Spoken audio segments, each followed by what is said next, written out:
Maganda at maluwalhating araw po sa inyo ngayon. ika-13 ng buwan ng Pebrero. Sabado po ngayon. So pag Sabado, 1:00 tayo hanggang 2:00.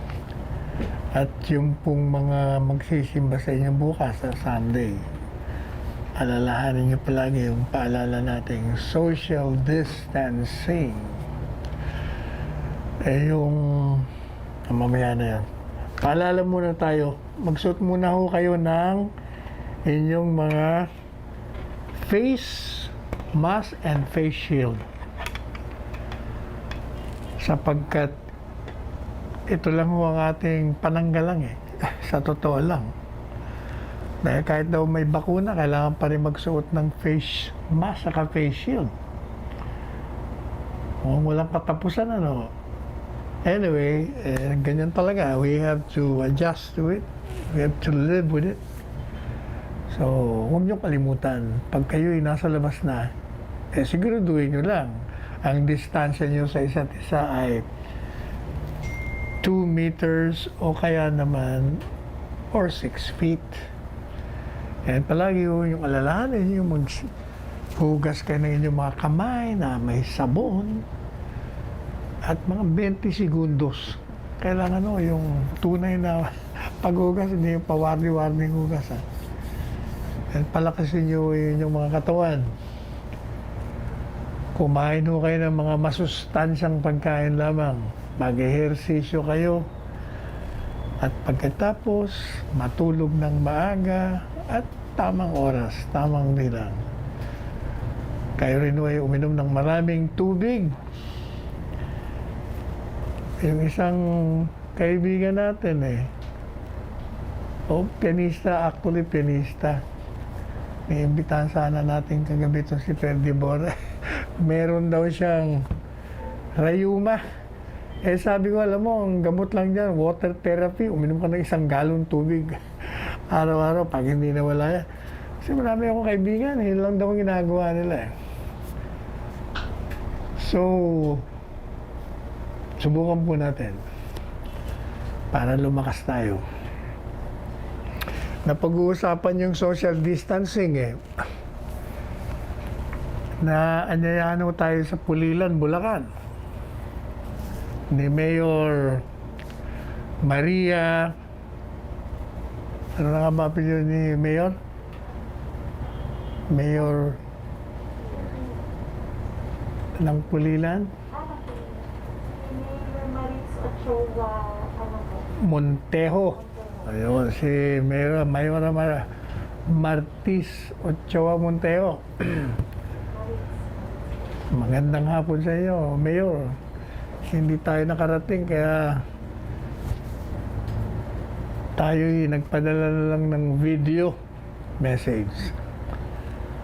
Dahil meron tayo palang previously scheduled na biyahe sa Lawag. Pero ang bali natin, Mayora, yung social distancing yata nung inyong groundbreaking doon sa inyong bagong center, hindi nasunod. Naku, mag-ingat ho kayo. Baka tayo magkahawaan. Kahawaan kayo dyan. Anyway, congratulations po sa inyong groundbreaking last Thursday. Matagumpay naman daw.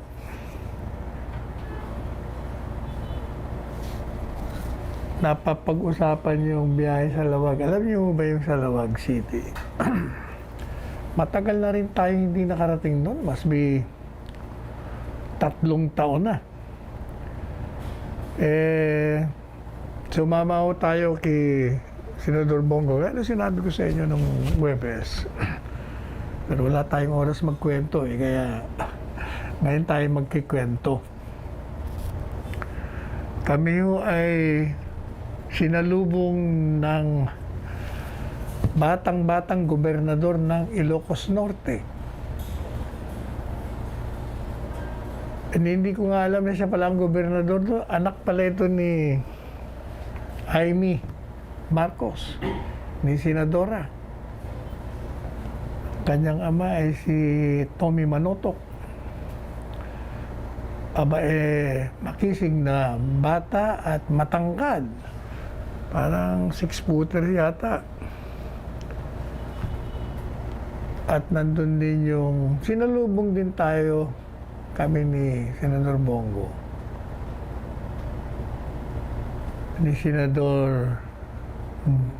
dating Senador Bongbong Marcos, dati ring gobernador, dati pang kongresista, at tumakbong vice presidente.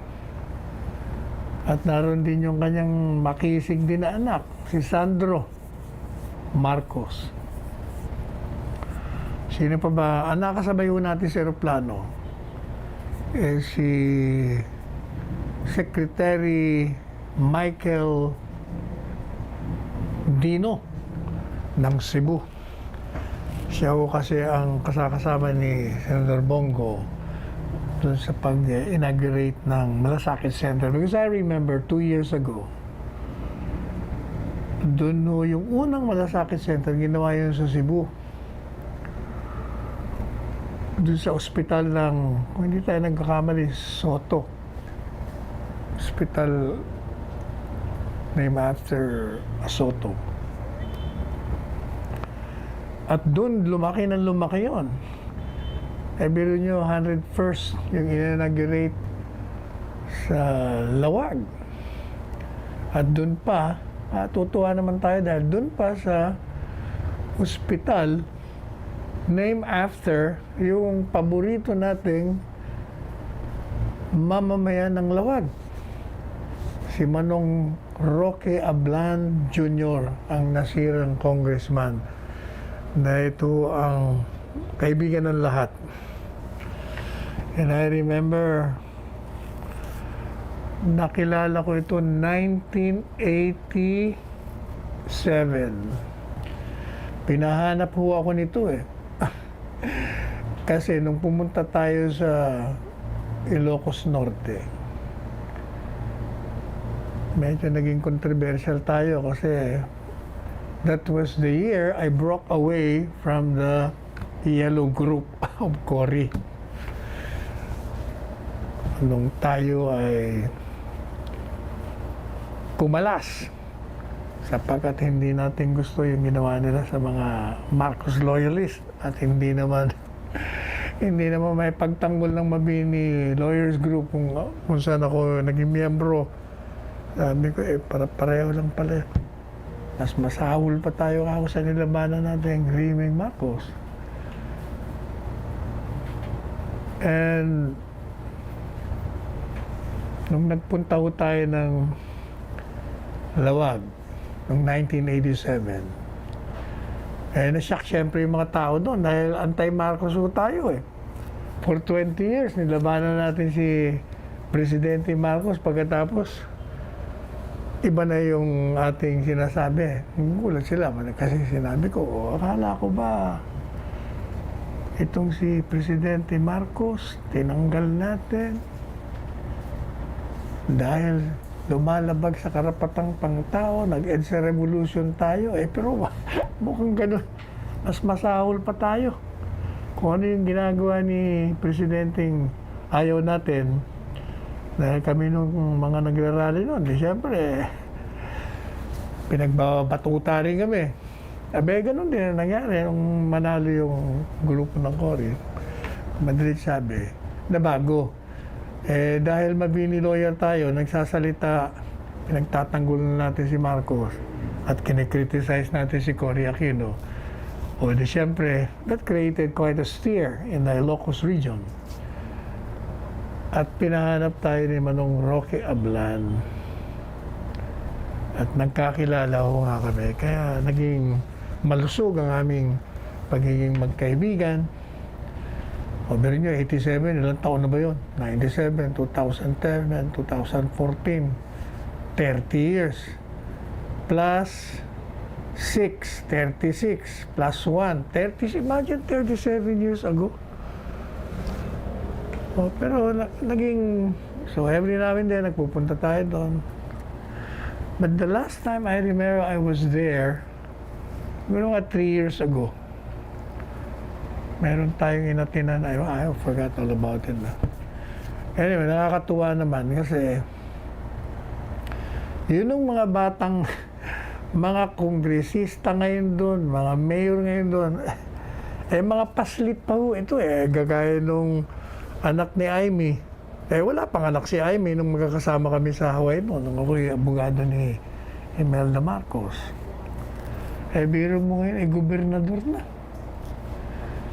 At nagulat din ako, ang mayor pala ng Lawag City ay si Michael Kion. Michael Marcos Kion. Anak ko ito ni si Elizabeth Marcos Kion, ang kapatid ni Presidente Marcos, ang nasira. At tapos yung vice governor doon, na nakatabi ko, sabi niya, Sek, kilala niyo yung mother-in-law ko. Sino mother-in-law niyo?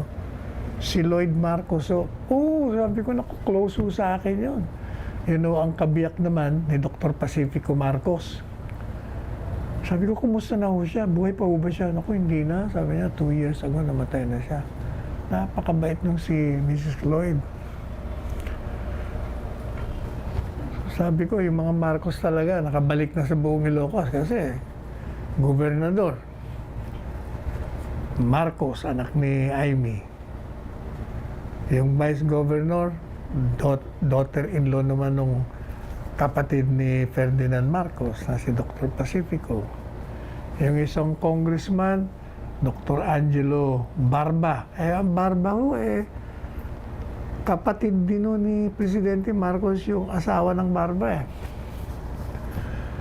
Ano nga bang pangalan ni Manang? Nakalimutan na natin sa tagal. So madalit sabi yun ang ruling elite uli doon. Kasi itong si Rudy Fariñas, mukhang nagpahinga na, ayaw na ng politika. Pero yung dalawang anak na, miyembro ng Kongreso. Sayang hindi kami nagkausap at nandun doon siya sa malayong lugar ng Ilocos Norte. Siyempre, mainit ang pagtanggap kay Senador Bong Go. Kasama ko nga pala namin yung si Philip Salvador.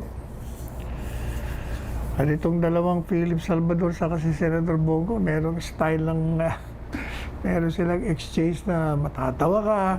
Tuwan-tuwa naman yung mga tao. Matagal din yung mga talumpatian doon. Saka iba yung style doon. Pag nagtatalumpati yung isa bago magtalumpati, nire-recognize, kinikila, ina-acknowledge lahat yung mga nandun. Ay biro nyo, kung 20 kami doon, na-acknowledge mo, so napakatagal. Bago makapag-umpisa yung magsasalita, iisa-isahin kang i-welcome muna. Kaya nabuto tayo ng siyam-siyam sa lawag ng Huwebes. Pag ganun pa man, nakakatuwa ako kasi gaya ng binida ko sa inyo nung Miyerkules, yung pupunta namin ni Senador Bongo doon, yung mga drivers ng tricycle at saka ng kalesa. Dahil because of the pandemic, nawalan sila ng mga pasahero o sa madalit sabi, karoon sila ng problema. Pareho rin ang problema ng lahat dito sa Pilipinas at sa ibang bansa. Kaya si Senador Bongo, yung his usual style of generosity and compassion and responsive dun sa mga needs ng mga mahihirap, nagdala ho doon ng kadami-daming pang-ayuda. Unang-una, yung Malasakit Center, nagbigay ho si Presidente Marcos ng 5 milyon para dun sa pondo ng Malasakit Center. Apart from that, parang manarinig ko pa si Senador Bongo na may 10 milyon pa yatang handang ibigay, galing naman sa Kongreso. At tuwa-tuwa ho yung mga tricycle drivers doon. Ang dami nila. Mga 300 yata yung nandun sa tapat, sa harapan namin Yung mga kalesa drivers, sumakay pa si Senador Bongo Sumakay din siya sa tricycle. Yun ang nakalimutan natin. Nang nire-review ko mga kinuha kong picture, sabi ko, dapat nga pala Sumakay ako doon sa kalesa, ako rin ang may hawak ng kabayo at ako rin doon sa tricycle. Parang souvenir. Bakit? Pagbalik na natin doon, pag tayo lang mismong pupunta doon, tayo saling pusa lang doon eh. Ang nakakatuwa ho doon, meron ho siyang, apart from ayuda, kung ano nung mga, meron siyang tablets, nagdala ho siya ng mga bisikleta, mga 25 yata ang bisikleta yun eh. Ano pa ba? Nagdala rin ho siya ng sapatos. O, ito magandang kwento ko sa iyo sa sapatos. Nung nagsasalita si Senador Bongo, tumingin siya dun sa mga tricycle drivers, yung mga 300 na nasa harapan namin. Sabi niya, may dala akong sapatos dito. O ikaw, sabi niya, nakatsileras ka. Ikaw, isa ka. Dalawa. O madalit sabi, mga 5 ang nandun. Dala niya yata 4 lang. So pagdating nung ika-5, kinunan ko pa ng picture nung sinasapatusan. Dati-dati daw, yung sapatos niya binibigay niya, pinagpapalit niya, tsinelas. Pero there was an incident na ayaw niya na mauli kaya hindi niya na binibigay kanya sapatos. Anyway, yun yung isa, pagdating, wala na ka, kung 4 lang yung dala niya, hindi lang natin lang kung meron pa siya sasakyan, pero sabi ko ni Senador Bongo sa kanya, naku, sabi niya, wala na akong dalang sapatos, o ito na lang, relos. So, binigyan niya ako ng relos. Maniwala kayo, after a few minutes bumalik. Sabi niya, Senador Bong, gusto ko sapatos ayoko ng relos. Naloko na. Okay, sabi ni Senador Bong, hindi, sige, tanggapin mo na yung relos at hanap tayo ng sapatos. O kaya kanina, nung pauwi na kami, no, rather kanina, nung Huwebes, sabi ni Senador Bongo sa kanyang alalay, uy, siguraduhin mo nabigyan natin yung nagre-reklamo mo ng sapatos.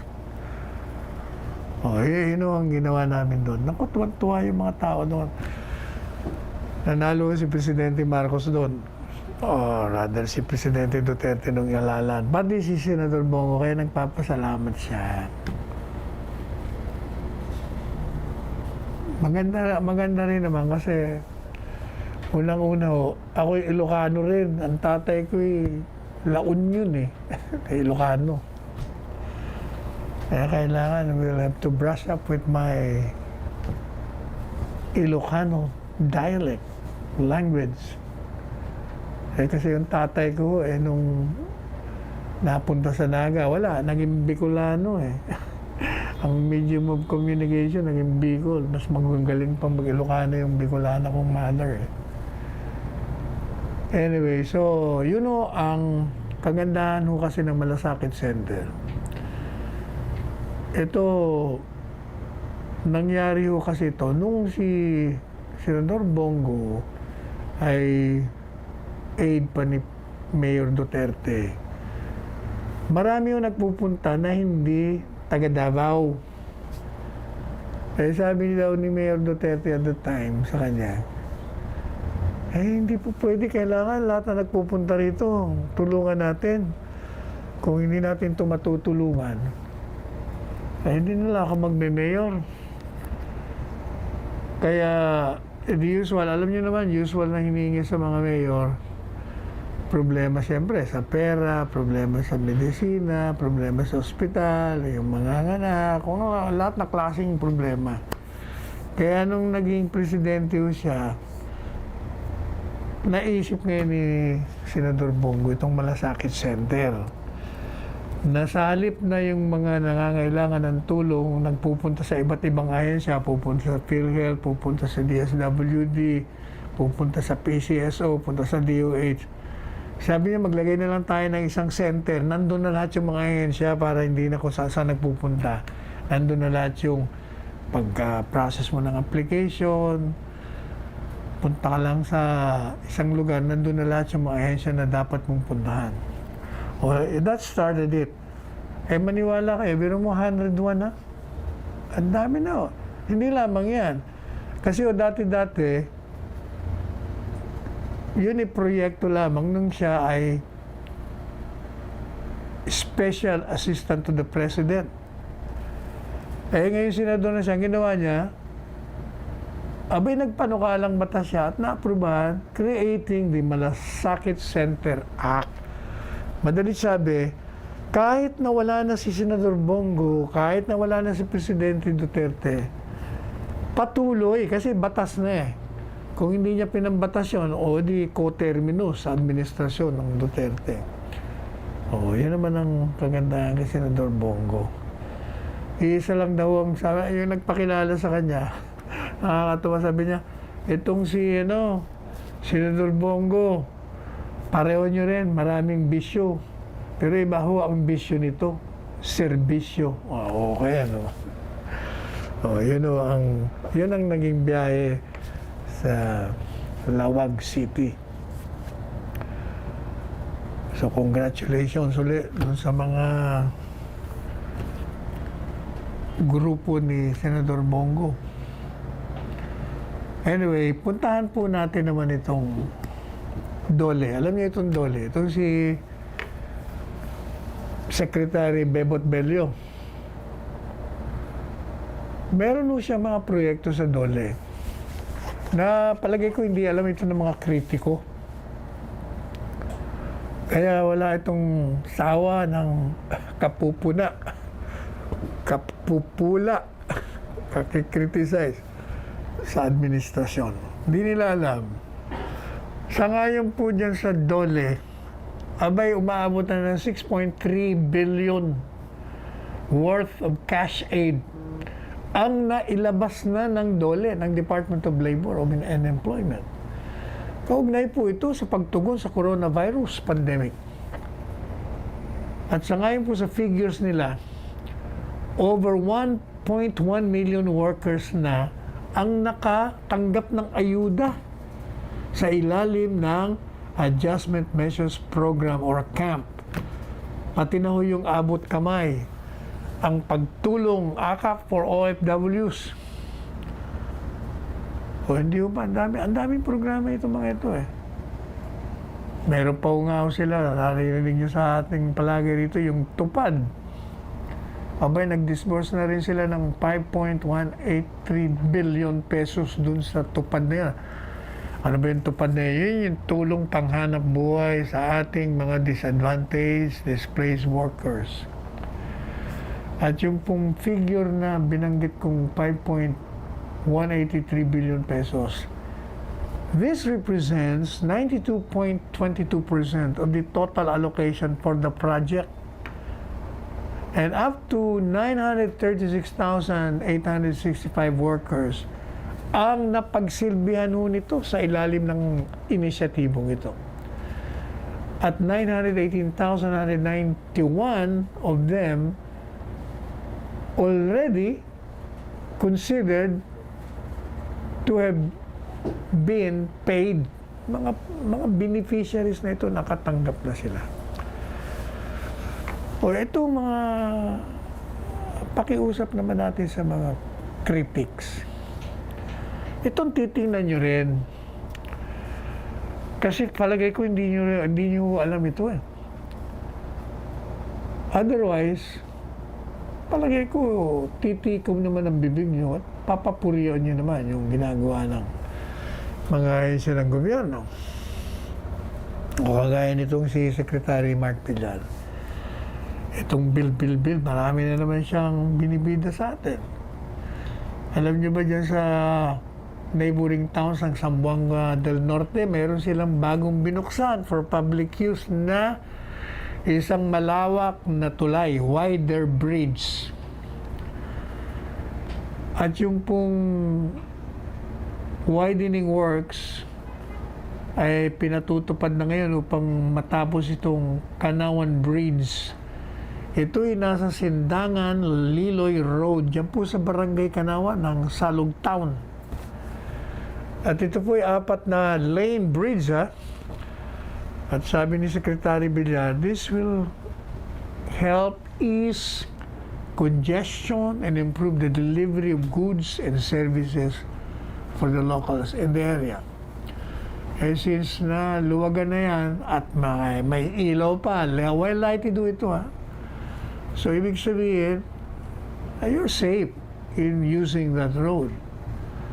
At the same time, edi sa halip na kung saan ba kayo daraan, iikot pa kayo. Eto, may bridge na, you'll just cross it. So, yung mga motorista na galing sa eastern side ng Zamboanga del Norte, papunta sa western side ng Zamboanga Sibugay, Zamboanga City, di may madadaanan na. Yun ang kagandahan.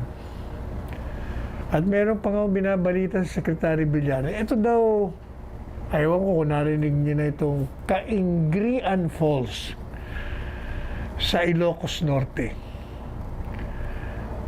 Pinupuntahan daw ito ng mga turista. At dahil may bagong kalsada silang ginawa doon, yung access road, maraming improvement na ginawa doon sa access road na yon.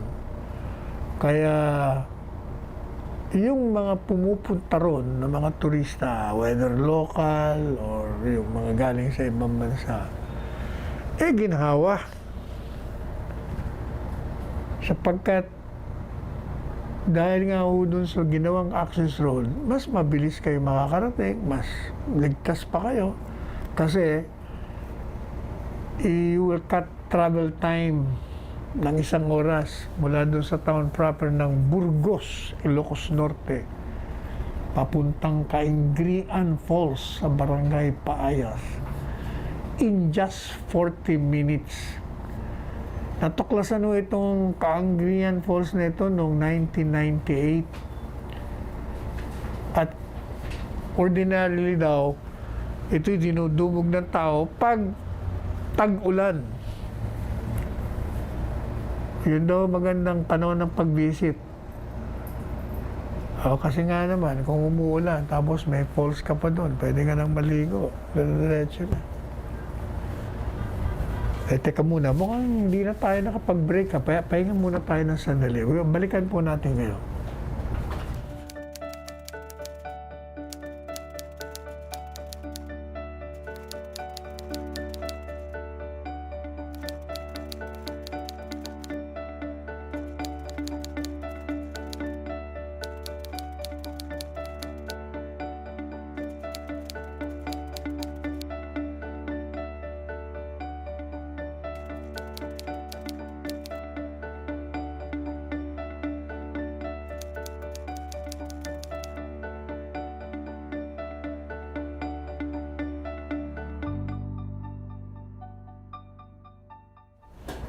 Okay, meron nung binabalita naman itong pinapahayag Secretary Maynard Guevara.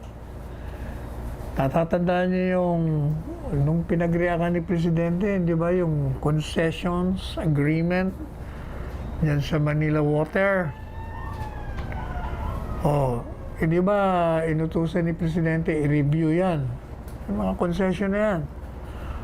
Sabi ni Secretary Guevara, meron na raw silang win-win deal para dun sa mga partido, dun sa mga involved dun sa concession agreement na yun between the government and the water concessionaires. At pinag-aaralan daw po nila yung kasunduan na yun at sila'y tapos na sila sa Manila Water, dito naman sila sa Maynilad. At meron daw sila mga babaguhin doon sa kasunduan na malaking improvement daw sa original. At tinatanggal na yung onerous provisions. Di ba? Marami na ng onerous provision doon. Pag-usapan na ho natin yun Kaya nag-react nga si Presidente doon, di ba? Kumbaga, masyadong dihado naman yung mga consumers. Katunayan, di ba, si Presidente nagbabala sa kanila. I-take over ng gobyerno yan pag hindi nyo inayos yan. At sinabi niya pa, demanda ko ng economic sabotage. Pero yun, 1997 pa ito ginawa. Madalit sabi, tingnan natin.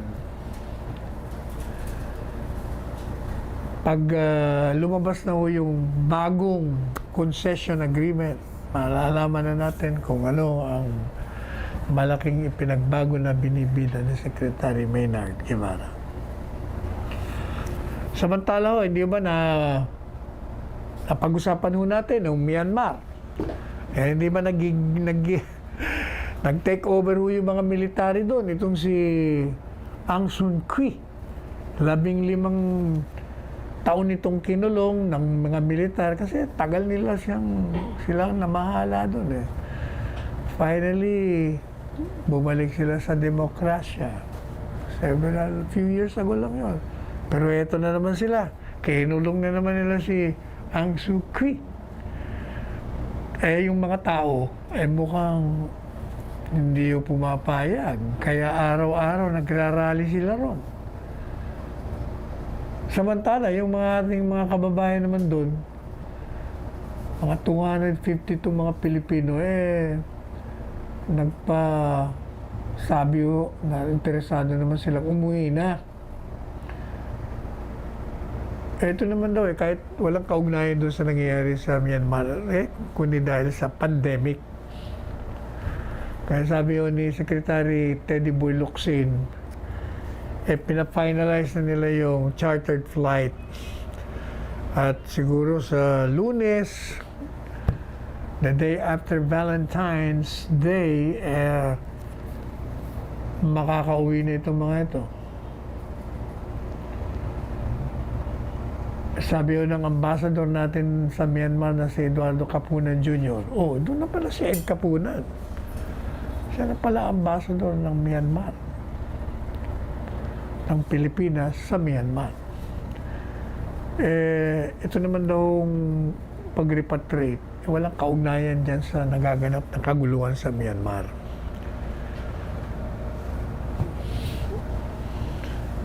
Di welcome natin itong mga 252, marami-rami rin naman to. Meanwhile, alam po ninyo yung mga iba't ibang bansa, they're in unison in condemning the detention of the leaders sa Myanmar. Kasi nagkaroon sila ng halalan. Pero ang sinasabi ng militar, hindi, fraudulent. Kaya kailangan mag-take over kami. Gusto ng United Nations, release niya yan. Pati nga ang ating si Secretary Teddy Boy Locsin, parang meron ding payag na gano'n. Palagay ko, hindi naman, alam nyo, sa isang bansa, pag yung sambayanan na nagkaisa, wala, hindi uubra mga militar-militar yan. Mangyayari dyan, baka after a while, balik na uli sila sa dati. Samantala, alam niyo ba nanunood ako ng impeachment trial ni dating Presidente Trump. Ewan ko, ako'y na-amuse sa mga napapanood kong mga komentaryo ng CNN, mga kung sino-sinong correspondents, mga anchor. Talagang hanggang ngayon, nanggigigil sila kay dating Presidente Trump. Kamping-kampi sila dun sa mga impeachment managers, yung mga prosecutor, parang yun ang mga prosecutor.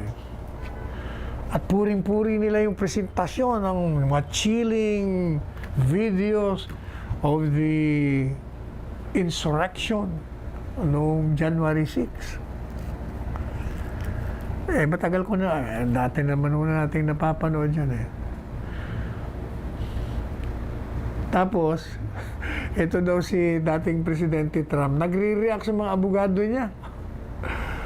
Kasi, kung ikukumpara mo daw sa presentasyon ng prosecution, maalayo, nagwawala daw yung kanya Eh ako naman, ang napakinggan ko, yung portion ng constitutionality.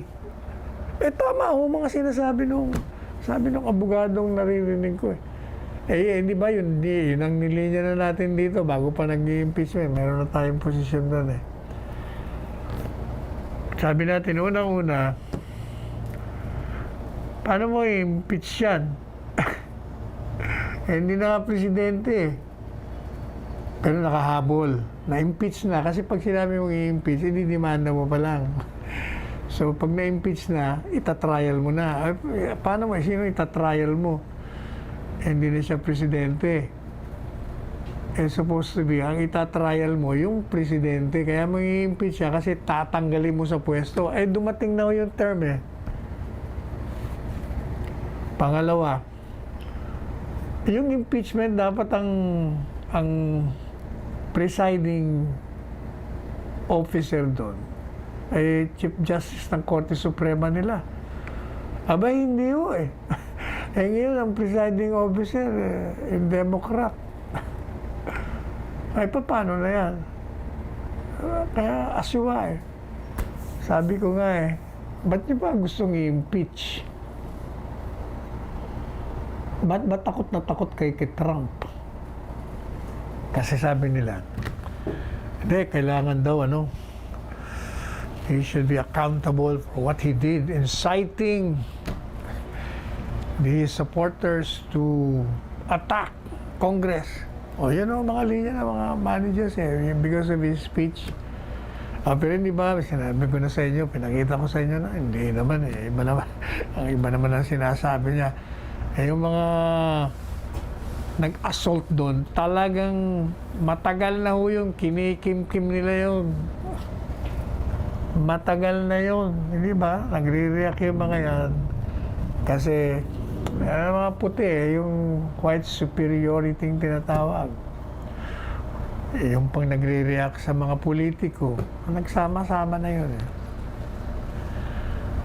Di ba sabi natin, gusto mong, kasi alam nyo, ang tingin ko dyan,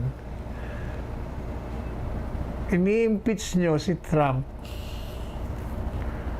you're only acknowledging and admitting na you're afraid of Mr. Trump. Kaya akala ko ba, sabi nyo, overwhelming na this is the worst president that your country ever had. Kung yan, ba't kayo matatakot at gusto nyo pang i-disqualify? Dapat nga, patakbuhin nyo para makaranas na naman siya ng pagkatalo. Hindi po ba?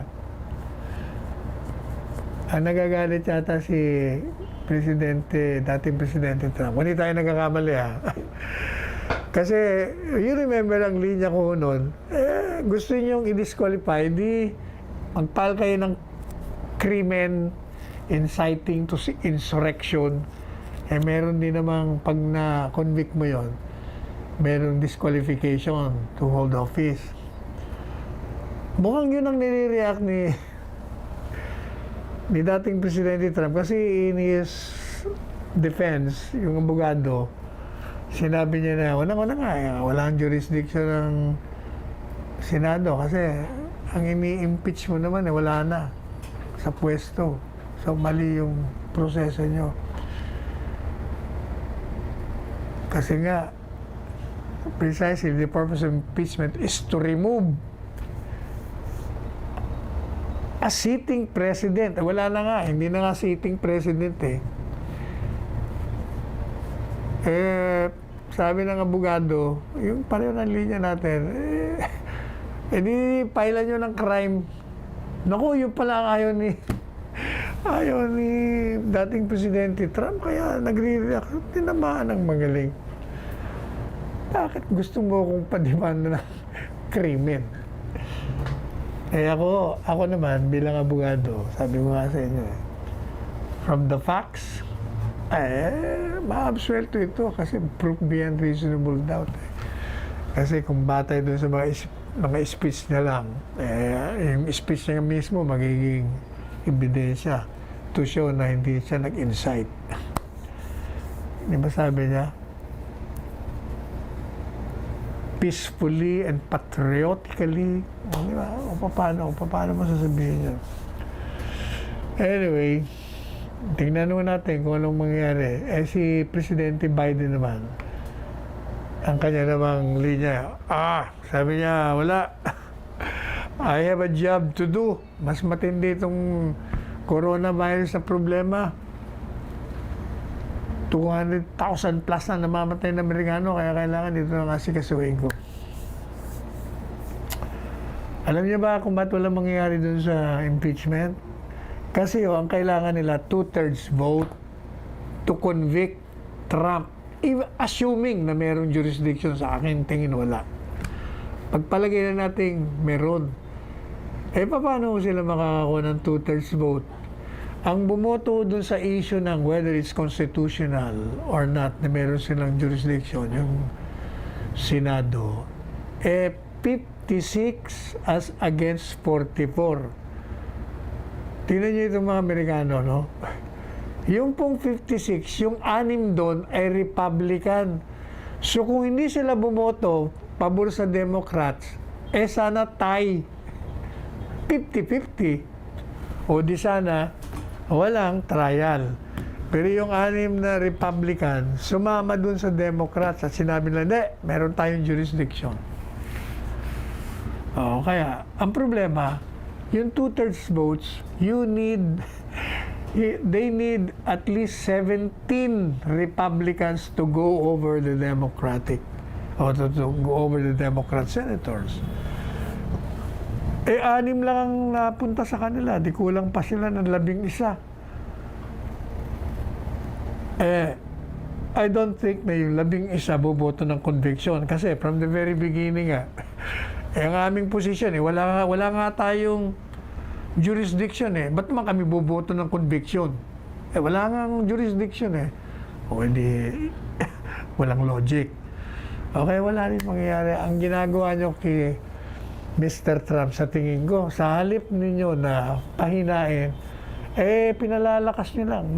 Gagamitin niya, you see, I've been acquitted. Patay na kayo dyan. Ay, nako.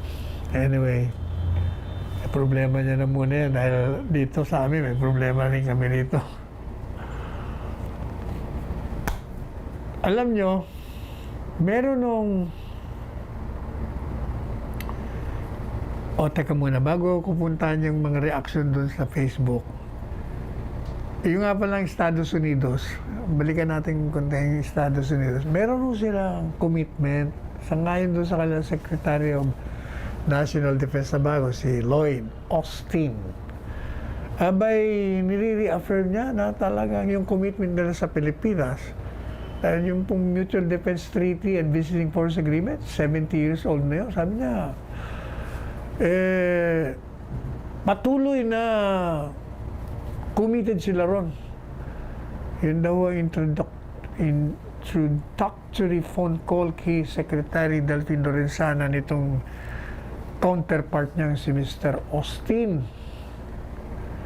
At sa ngayon po naman sa pahayag ng Pentagon Press Secretary na si John Kirby, marami daw sila na pag-usapan with Secretary Lorenzana at kinikilala nila yung kahalagahan na ituloy yung Armed Forces of the Philippines agreement dun po sa Amerikano at kinikilala rin nila na kailangan yung kakayahan ng Armed Forces of the Philippines ay mapalakas. At kailangan talaga magkaroon sila ng mga bilateral security cooperation activities. Pinag-usapan din po nila yung regional security. Lalong-lalo na yung South China Sea. Yung counter-terrorism, yung maritime security. At talaga kinikilala nila na mahalaga na i-uphold natin ang international rules. Kasama na yung 2000 Arbitral Tribunal ruling. Ito namang, ano bang issue pa dito tungkol sa arbitral ruling? Sabi ni Secretary Lorenzana, hindi ba napag-usapan natin na yung China, nagpalabas sila ng batas na pwede nilang paputukan yung mga pumapasok na barko, mga boats dun sa kanilang teritoryo na kiniklaim na kanila. Na kiniklaim din natin na atin at kiniklaim pa rin ng iba na kanila. Sabi maraming claimants. At sangayon naman kay Secretary Delfin Lorenzana, alam nyo yung batas na yung ginagawa nyo. Abay, binubuksan nyo lamang na magkaroon tayo ng talagang posibilidad na magkakalabanan tayo rito. Kasi yung batas nila sinasabing take all necessary measures including the use of weapons when national sovereignty, sovereign rights, jurisdictions are being illegally infringed. O, meron nyo yun. Ibig sabihin, sila magdi-decide. Pag may pumasok na barko doon, o boat, whatever, pag sabihin nila, you are infringing on our sovereign rights at ang aming jurisdiction, kaya papaputukan namin kayo. Kaya yung ating AFP Chief Staff, sabi niya, patadagdagan ko ng mga Coast Guard doon para, hindi dahil para labanan kayo, kundi para pangalagaan naman ang kaligtasan ng aming mga mangingisda roon. Kaya sabi ni Secretary Lorenzana, pwede pa rin kayo mga mangisda doon kahit na mayroong bagong batas na yan. Ako naman, hindi ko ba sabi ko sa inyo, baka naman na lang yan. Pakitang tao lang yan. I don't think na tutuloy nila yan. Alam nyo, mahirap magsimula ng giyera. Kasi yung giyera ngayon ay nuclear, hindi mo po pwede yung tayong lahat ang siguradong mabubura dito sa balat ng lupa pag nagkaroon ng nuclear war. Samantala, sabi ni Secretary Teddy Boy Locsin, hindi ko ito ipoprotesta yung tungkol sa Chinese Coast Guard na batas sa United Nations. Kasi sabi niya, bubuksan ko lang yan mamaya.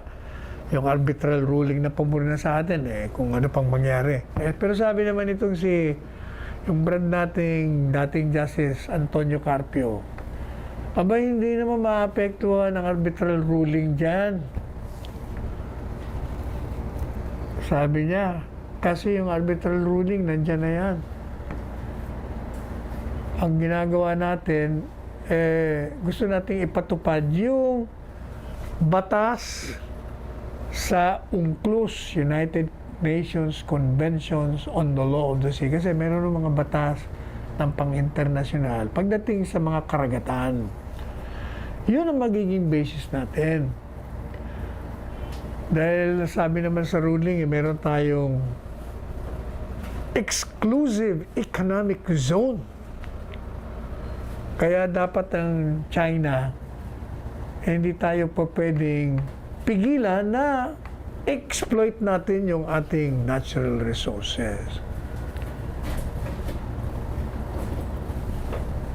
Kaya sabi ni Justice Carpio, it's only China that is saying that they can use their domestic law in the exclusive economic zone of other countries. Pati ito naman si Ontiveros, ito, gusto rin maging politically relevant. Alam mo naman dyan, Senadora Ontiveros naman Sabi niya, take China's Coast Guard law seriously. Ano bang gusto mo ng seriously? Nagprotesta na nga tayo Sabi niya, paulit-ulit na lang bang ibabaliwala ang mga banta ng China? Bakit? Sino man nagsabing binabaliwala natin? Wala naman nagsasabing binabaliwala. Nagprotesta nga tayo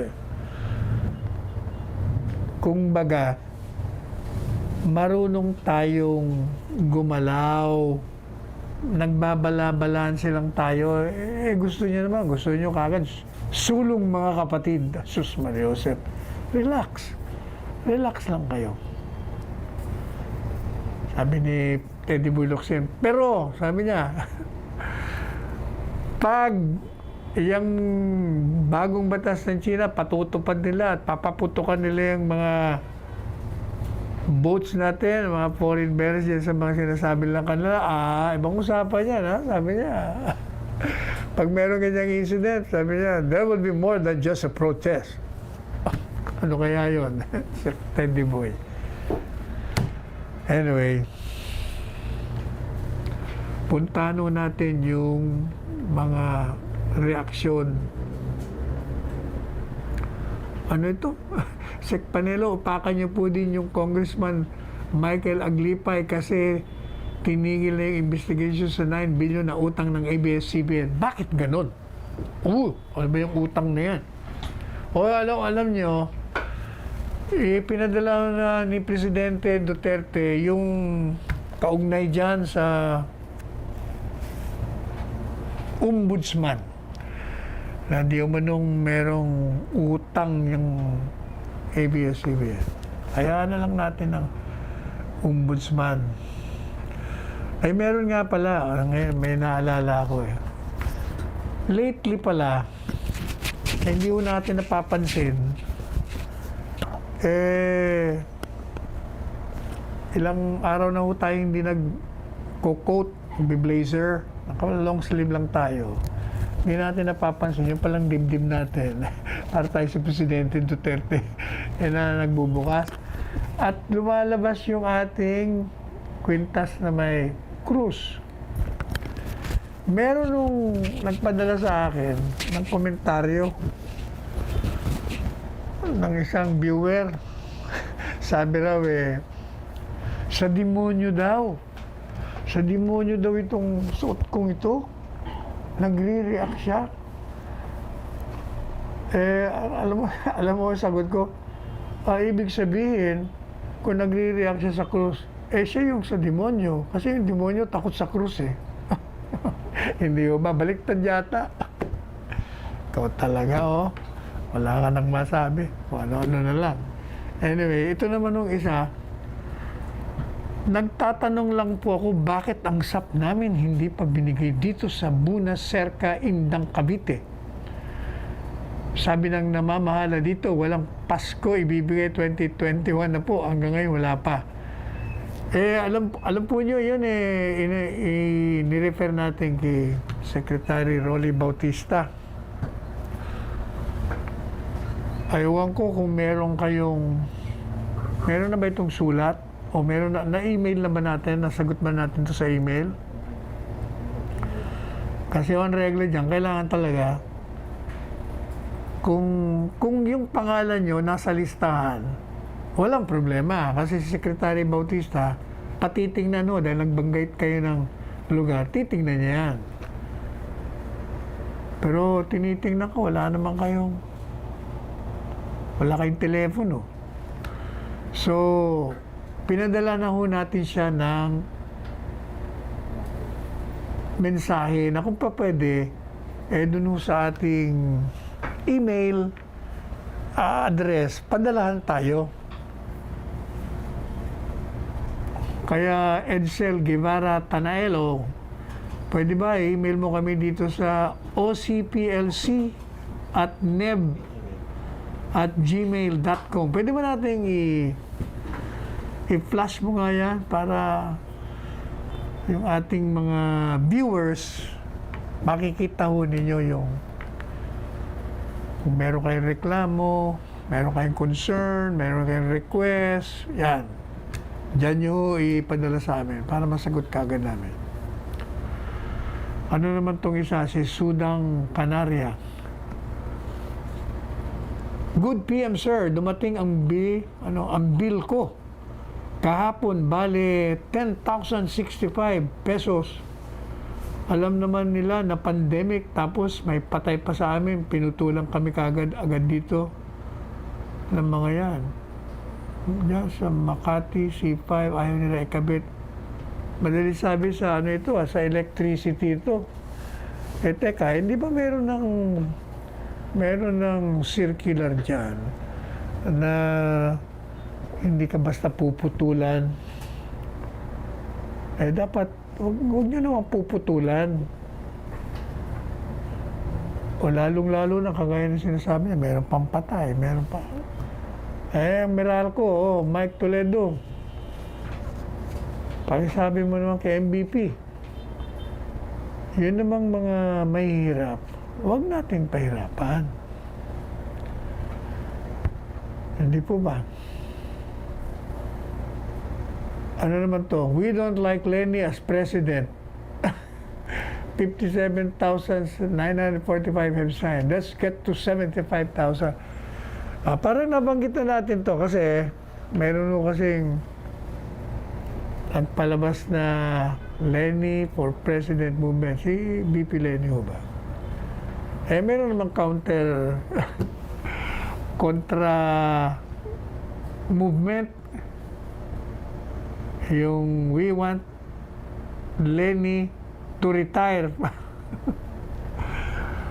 At yung pumirma ho doon, 57,945 na. Lumampas doon sa target. Sabi naman doon sa gawin pa natin 75,000. Nireklamo na nga sa atin si BP Lenny. Bakit naman daw pinupulaan ko pa siya o binabanatan. Hindi naman kita binabanatan eh. Sinasagot ko lang yung mga birada mo kasi kung mali naman, di siyempre kailangan paalam natin sa'yo. Ano po yun? Ang dami palang mga komentaryo dyan hatid namin sa asawa, magulang na, ito naman ho yung yung sa angkas. Binago na natin ang posisyon natin yan. Actually, hindi naman binago, hindi niya lang masyadong naintindihan sinabi ko. Yung pinakadulo ng aking mungkahi, hindi masabi ko, ang katotohanan dyan, talagang kailangan natin police visibility. Mas maraming police, less ang crime. Kasi kahit na ipagbawal natin yung pag-angkas, yung mga riding in tandem, gagawin pa rin nila. Kung wala naman pulis sa vicinity, sino man pipigil sa kanila? Hindi po ba? Pero tama kayo, yung mga bumibili ng mga motorsiklo, angkas yung mga asawa nila, yung kanilang mga anak, para nga naman makaka-menos na sa pamasahe. Tama ko kayo dyan. Kaya, babaguhin natin yung, ito na talaga ang mungkahin natin. Gusto niyo mawala yung riding in tandem? 1, increase the number of policemen. Number 2, increase the police visibility. Marami ka naman mga police, kung di naman lumala ka dyan. Number 3, kailangan meron din yung riding in tandem. Ginawa nyo na yan eh. Umiikot. Naghahanap ng riding in tandem. Number 4, kailangan meron tayong gaya natin si Presidente Duterte nung mayor pa siya. Yung mga major thoroughfares, meron nung CCTV. Kaya madaling ma-monitor natin. Kailangan meron tayong central.